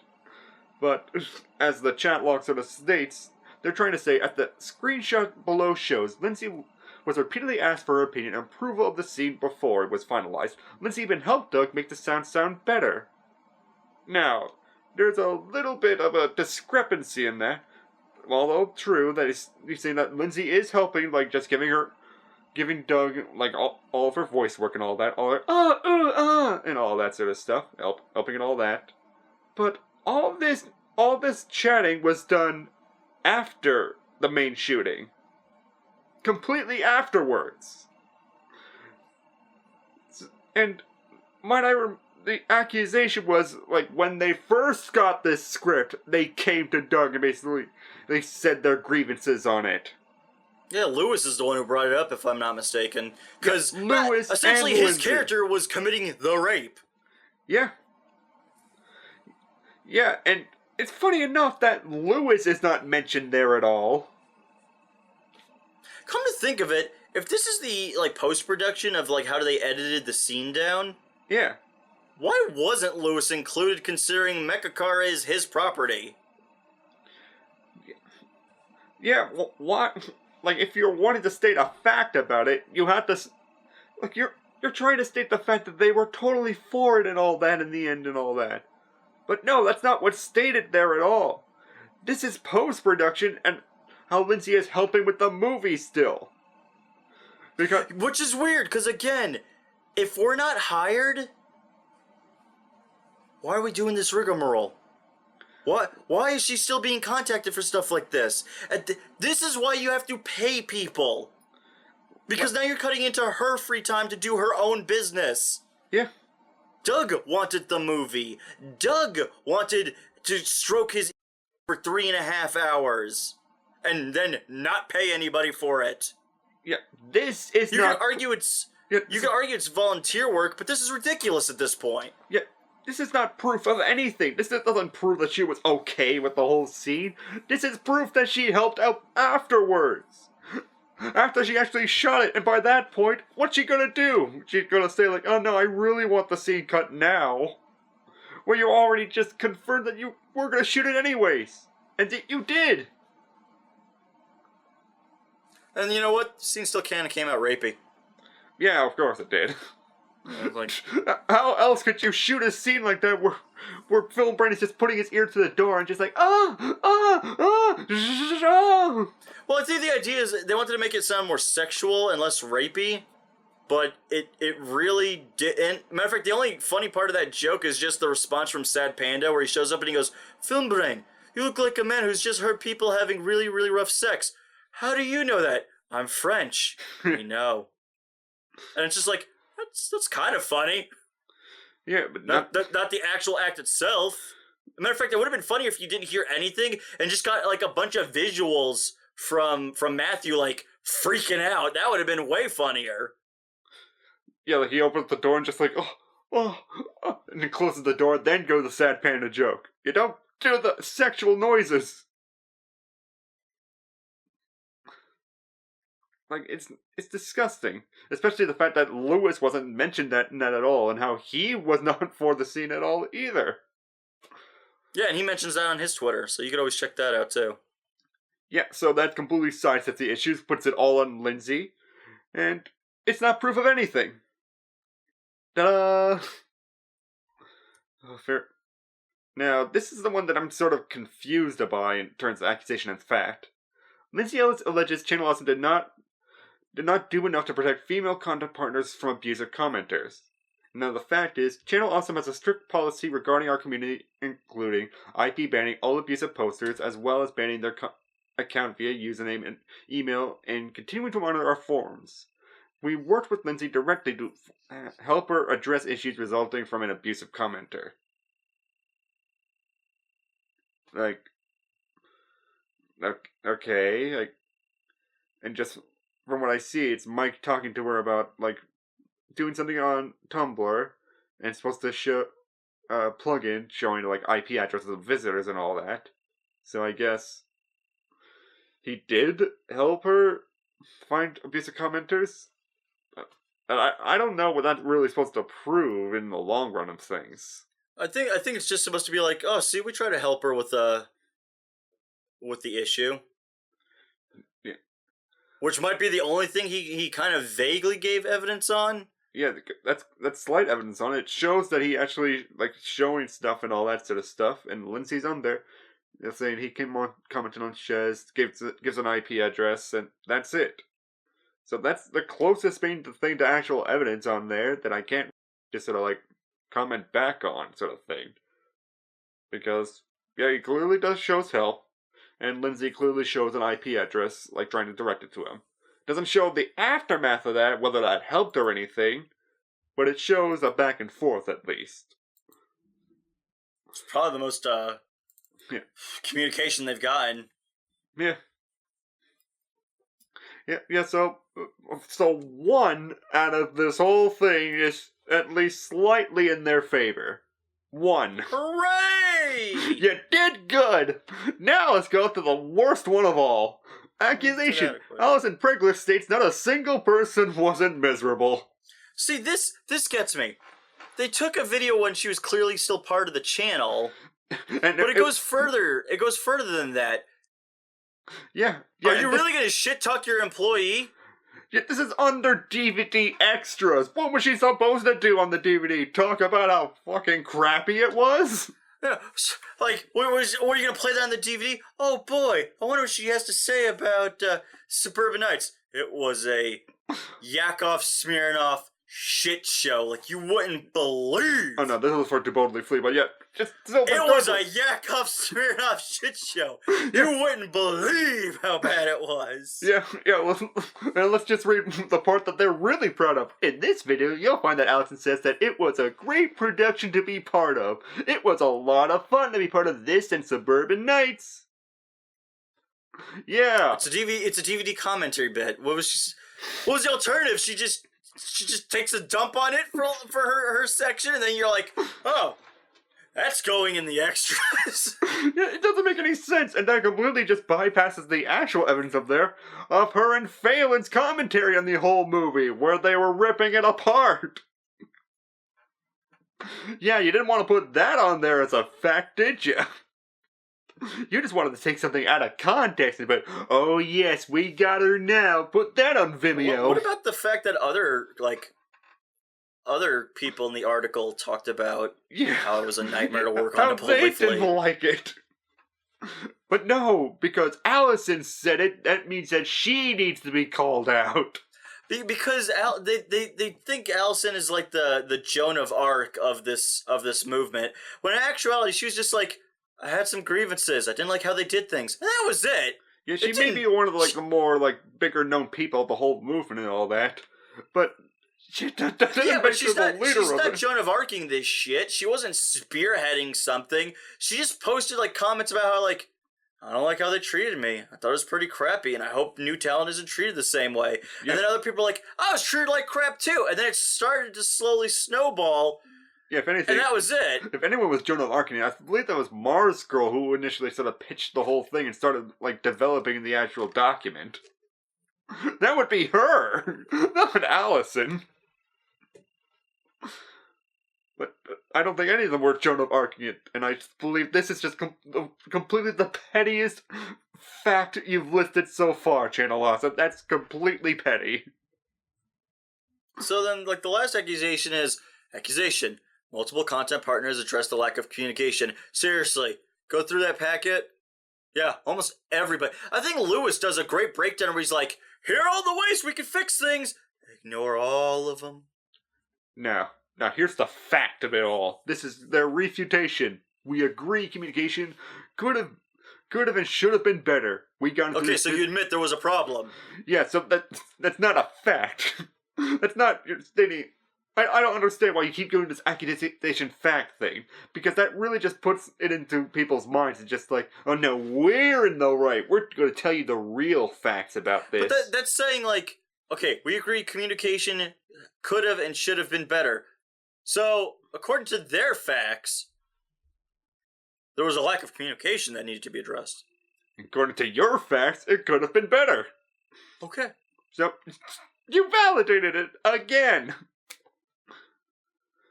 But they're basically just trying to step around it, saying we got into this business based on our passion for content creation, and have had many growing pains over the years. We always strive to learn from our mistakes and strengthen our skills. Have we made mistakes? Yes, we have. We even discussed some of our challenges in our behind-the-scenes videos.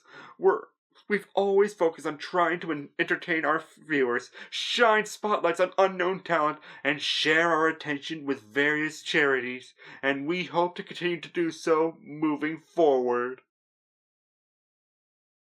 What?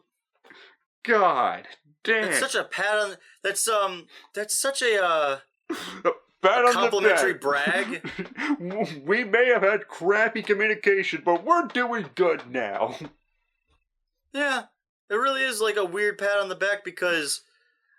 Okay, so the issue addressing is there's a communication problem. First sentence, yeah, we agree, our communication could have been better. Okay, but when we got into this business, this has nothing to do with the fact anymore.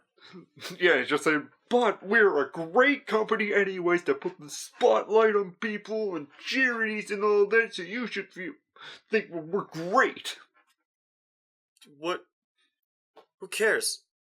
Who cares about your charity and crap? That's charity's important and everything, sure, but none of that crap has to do with the addressing issue of we had a lack of ironically, there's clearly a lack of communication in between the accusation and fact. Yeah. Because the accusation is there's a communication problem, and the fact is, yeah, we had a communication problem. Okay, did you learn how to fix that? And as a business, we have our passion to create content. What the fuck does this have to do with the fact you guys suck at communication? It doesn't. It has nothing to do with anything. So, in a nutshell, screw Channel Awesome. Yeah, you know what? I've been posting every time another talent left the site. I would update on my Twitter with a post showing here's where it is, or here's where it was, here's where it is, and you can see people highlighted in red. And honestly, it's gotten to the point where the big thing trending is change the channel. You know what? Hashtag burn the channel. Forget it. Move on. All these talented people we do have, guys like Sage or Linkara, they got their own YouTube channels. Fausz has got his own channel. Lupa's got her own channel. Just go watch that. Yeah. Like, if you're still a fan of Doug, that's up to you. You know, at the end of the day, if you want to, if you could support a person that has clearly been included in questionable content. Yeah, that's completely up to you to just go for that. Like, we're not going to, like, just shame you for that, because you can find them funny for any sort of reasons and all that. But, just for me personally, I find it really galling that you're just going to that you're going to take all of that as evidence that he's in the right.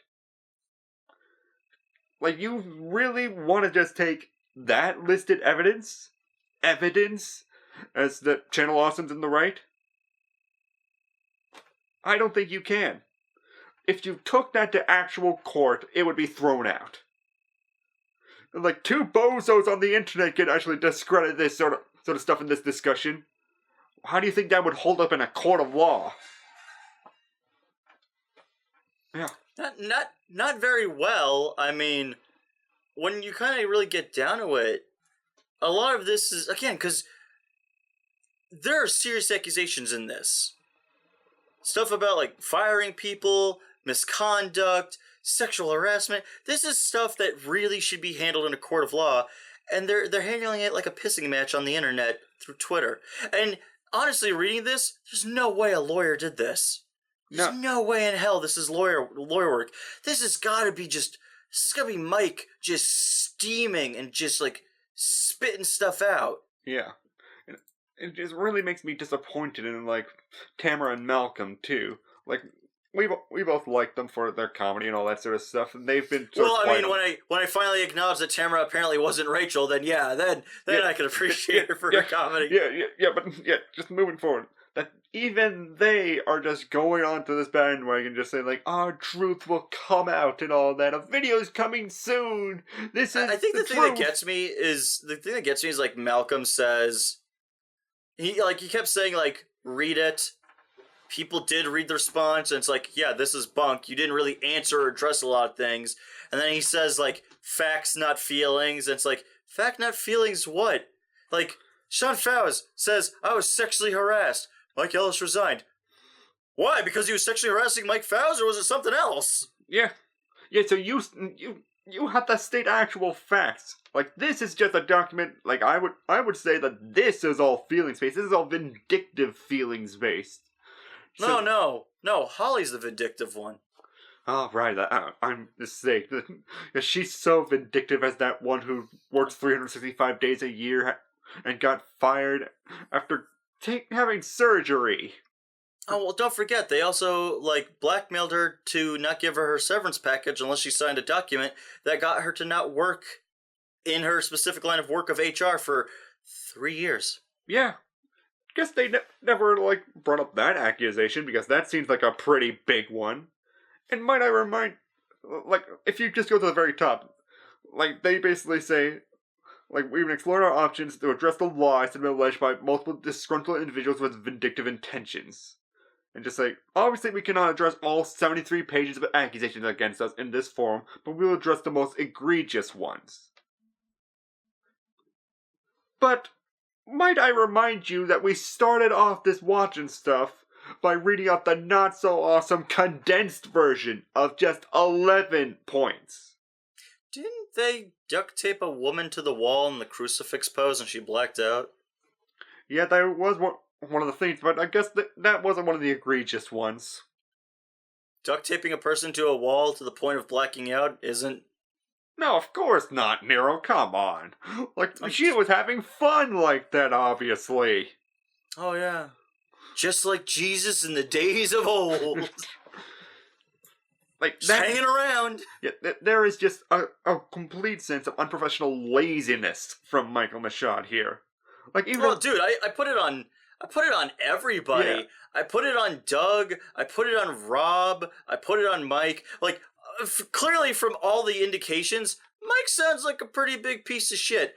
With Rob and Doug kind of sound like they're kind of just complacent in the shittiness. Yeah, and they're just sort of like just stuck in it. I don't feel that either one of them. Like, I've read some of the fan stuff and how like Doug and Rob have done some really crappy things and all that. But it was just sort of like on the lines of like they were just sort of tired from the convention and all that, and they just weren't in the mood at times. So I could see them like as not like utter pieces of crap. Michael, on the other hand, no. He is 100% garbage. It's so weird that for a site that's known for producing videos, their 2 responses were text. No video responses. Yeah, and now they're just saying like a video's coming soon from Malcolm and Tamara. I don't want to be a dick or nothing, but I'm totally gonna sound like one. Who gives a shit what the help has to say? I mean, you could argue like, oh, it's different now.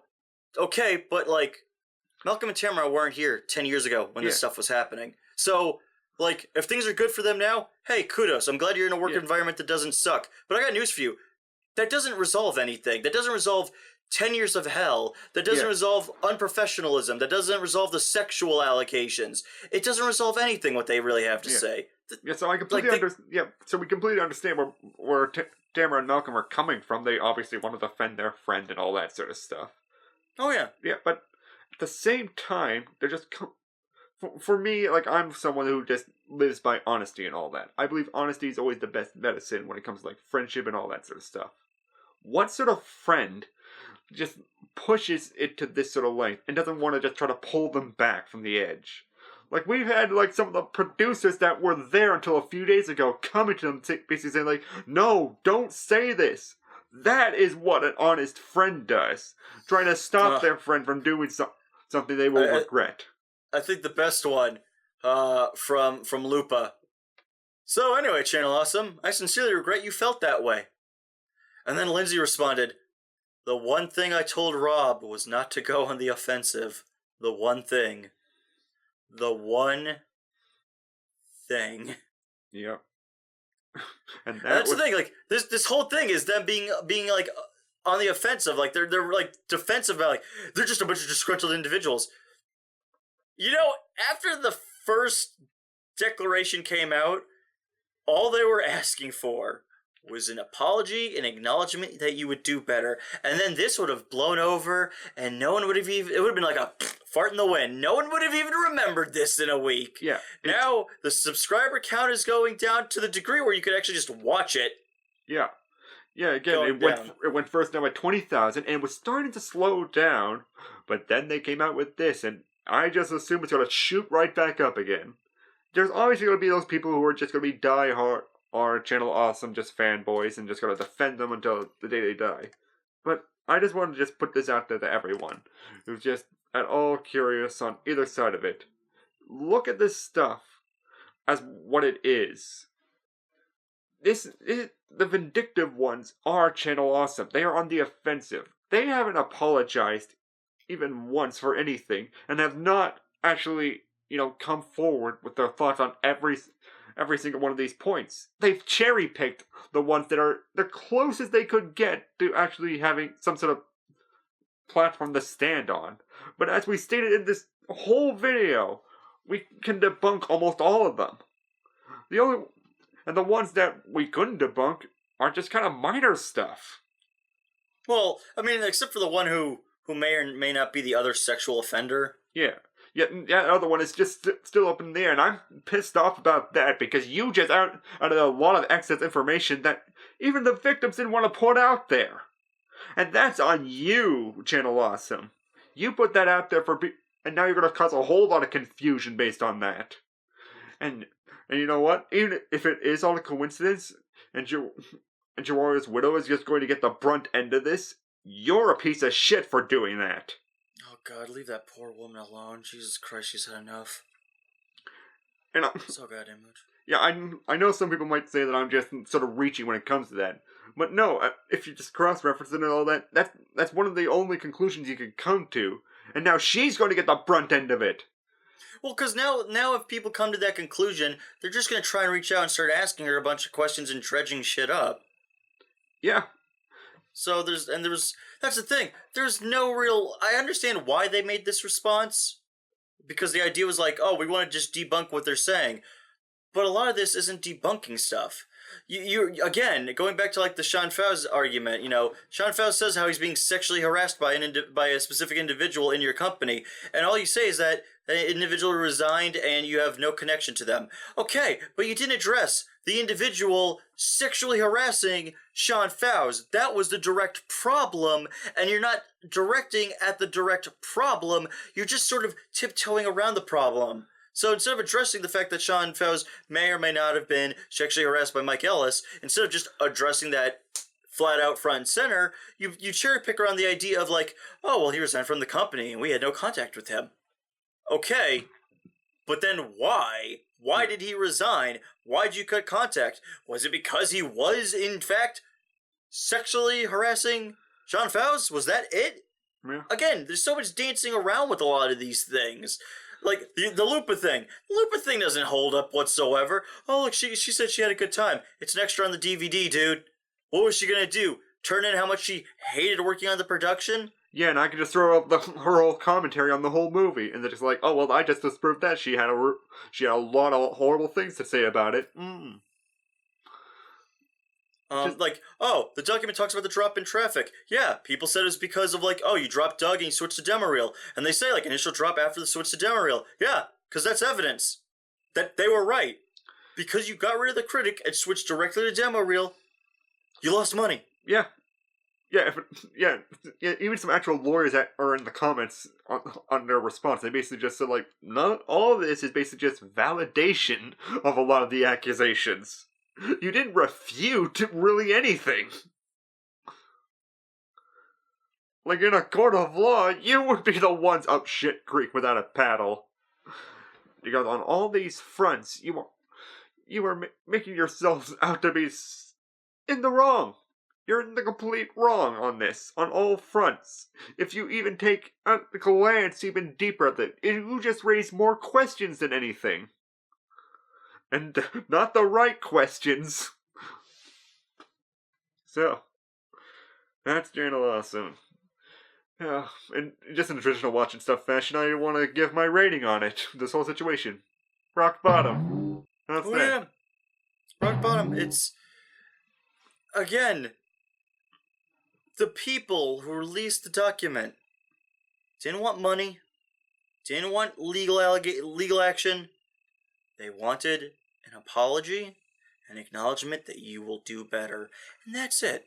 Yeah. That's all. That's all this needed to be. Yeah. I'm sorry, and I'll do better. Yeah, that's all anyone ever wanted. That's what I wanted to see after that first We Sorry You Feel That Way. I wanted to see Channel Awesome actually stand up and actually be professional for once.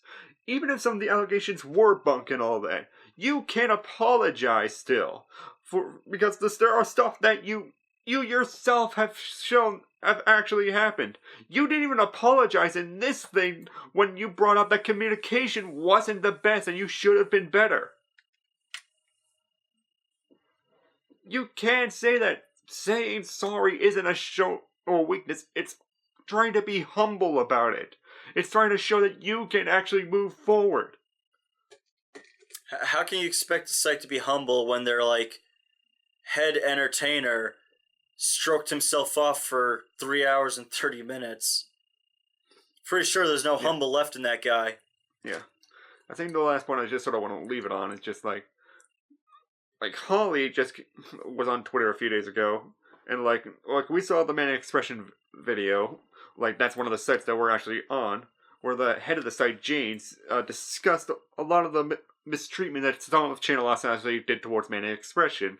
Like, well, she went after them, like a lot of the fans came after Manic Expression, then there was a huge fight at all that, and it ended up with Holly basically coming towards James and just saying like, no, you can't say that sort of stuff or you'll be booted off the site. And that's when James split off, and with the fanfic credit, they developed ManicExpression.com in the first place. And then now after that video came out, like I'm not sure if she saw the video or anything like that, but she actually came out with an apology about that, about anything wrong that she did during her time at Channel Awesome. She apologized. She did say some stuff like there was some stress and all that, but by and large, she took the responsibility on herself and said that she would move forward improve it. And if anyone else that needed to talk to her to basically say their grievances could come directly to her to say it. And she'll say that she is sorry.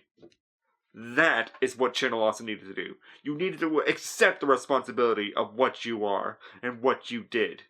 Not just be vindictive about it, because no one in that whole document was vindictive towards you.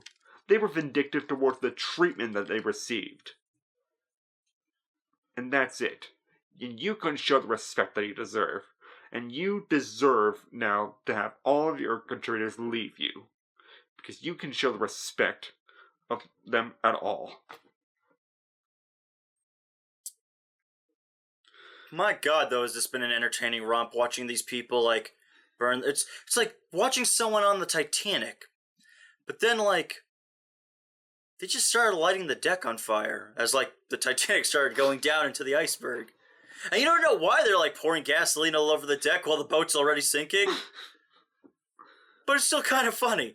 It's interesting because, like, seeing so many people leave, I always remind me of... Do you remember that Spider-Man musical? Yeah. That really weird one? Yeah, I remember there was, like, a lot of, like, horrible injuries in that one. Yeah, kind of. Yeah. It's a pretty cursed show.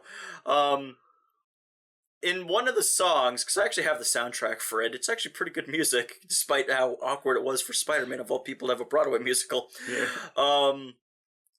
One of the songs is sung by Norman Osborn, the guy who becomes the Green Goblin, and one of the lyrics always makes me think of this, where he talks about how, like, people turn on him and how he can't trust them, and he says, "They're leaving like rats from a sinking ship. I'm losing control and I'm letting it slip." And I'm like, man, if that ain't Channel Awesome right now. What was the other one I told you about? I showed you that cute dwarf song. Yeah, right, yeah. About digging a hole, and I'm like, man, that's Mike Machado right now. Like, he's digging a hole, and it's like, yeah, it's a shit show. It really is. Like, fans are turning on each other. What was once a beautiful conceptually, Channel Awesome is a great idea. It still quite honestly is. Yeah. You know, the idea that you have a bunch of talent come together, you do crossovers with each other, you help promote each other's channel, you help each other grow, you basically have the equivalency of, like, a television studio, but none of the animosity. Because you're not a bunch of people in it to be against each other, to just be the one big fish. You know, we're all working together. We're forming an ecosystem. Right. And working with each other. And the thing that always got me, and I still stand to reason with this, to this day, I never understood why Channel Awesome never did a Chicago Channel Awesome Con. I never understood that. Because I understood that, like, Mashad didn't like them. He thought they were a waste of time. He's an idiot. Yeah.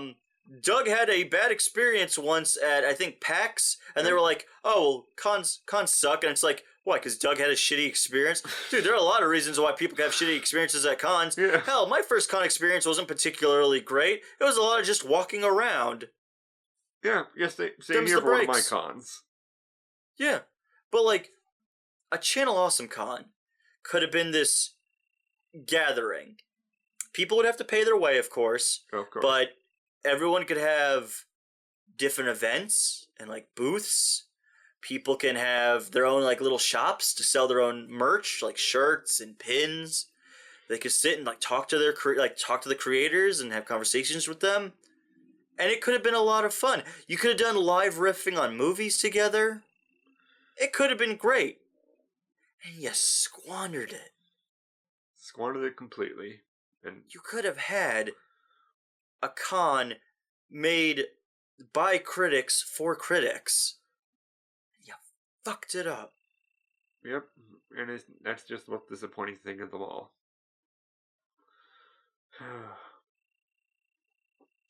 But I'll just leave off like you can subscribe to us and all that for future videos, but let's not plug anything else, because what I really want to plug is just all of the producers from the Not So Awesome document. They're all great reviewers, they all put out great content, and they actually put down an Excel spreadsheet of basically all their YouTubes, all their Patrons, and everything like that. And if you like any of them, we really just want to push it that you should go out and support them, subscribe to them, support their Patrons and everything like that. I'll be placing the link in the description below, because that's what they deserve. I always stand that Patreon is probably one of the best things that could happen to us as creatives, because it allows us to have the freedom to make things without mitigation or micromanagement from any kind of higher authority, like the Mike Mashads of the world. Yeah. And in a lot of respects, it gives a lot of power to you to show that that's how much we mean to you, that we mean enough that you would do something like that you would support us, you would support our livelihood directly. That's why, like, I'm totally jealous, but it's a respected kind of jealousy of Jim Sterling, where it's like, he's able to support himself strictly through Patreon, and he's able to do something he loves. And that's great. I would hope to be there someday. And anybody should be so lucky to do so. So, you have to make your own decisions. Do you stick with the channel through thick and thin? I've seen some people comment where they said, "Oh, I don't care if people are being sexually harassed, just make my damn entertainment," which is a pretty disgusting notion, but different people, God. People handle their things their own way. But you need to make your decision and choose where you stand. Mm-hmm. I don't even care about changing the channel. I say just let it burn. Move on. Channel Awesome had its moment. It flew too close to the sun. It was a moth too close to the candle. It had its chance and it burnt itself. There's plenty of good talent. Most of them have left that site anyways. So go follow that talent. They're probably mostly on YouTube. Some of them might even have their own websites. Yeah, and if you actually want just other channels that are just like that, there's Manic Expression, Channel Zero, Geek Vision. There's many other ones that are out there that have a lot more creators on there that actually work together and everything like that. You just got to go out there and find them. They're actually teens and everything like that. Is there a particular creator that you could plug that you're a fan of? The two I always think of is Dr. Crafty, fantastic content. Yeah. Full disclosure, we're video editors for him, but it's fun to work for him. His videos are a lot of fun to work on. Oh yeah, they're very entertaining. Yeah, I love his stuff. Like, it's always great fun to watch them, even while I'm just checking it over for editing issues and all that.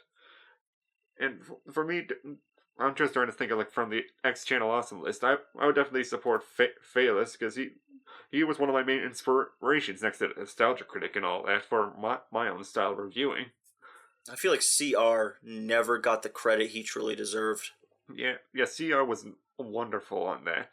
And like Familiar Faces, Cheap Damage are some of the best videos I could watch from that site. Yeah, he was great too. There are just so many great creators out there that now that Channel Awesomeness is just sort of fading away in the background under its own vindictive shadow, that we can finally see for who they are, for the creators that they actually are, and for the wide range of content that they produce.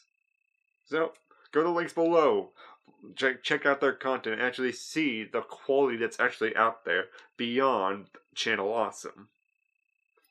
Because right now, I'm not gonna put anything towards Channel Awesome anymore.